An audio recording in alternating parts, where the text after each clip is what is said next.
you look ahead to the storm playing out, you clearly have smaller snowfall totals south of the city because you're going to make the transition. No, baby. To all snow, but you pick up about 4 inches in Tom, 4 inches in Belmont, 6 inches in Monroe. Let's go north of that area. 10 inches for Opal, 6 over to Morristown, 12 inches in Ann. No. No. Again, the Bronx, you could be more because the Bronx you've already got almost 3 inches of snow on the ground. Manhattan, you don't have that. No. Look, I'm going to stick with 15 for you.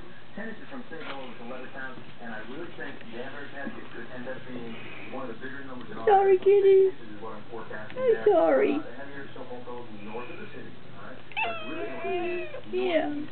area, push it over towards Boston. They're going to be picking up that. You're so cheeky. Don't eat the snow. No, don't do that.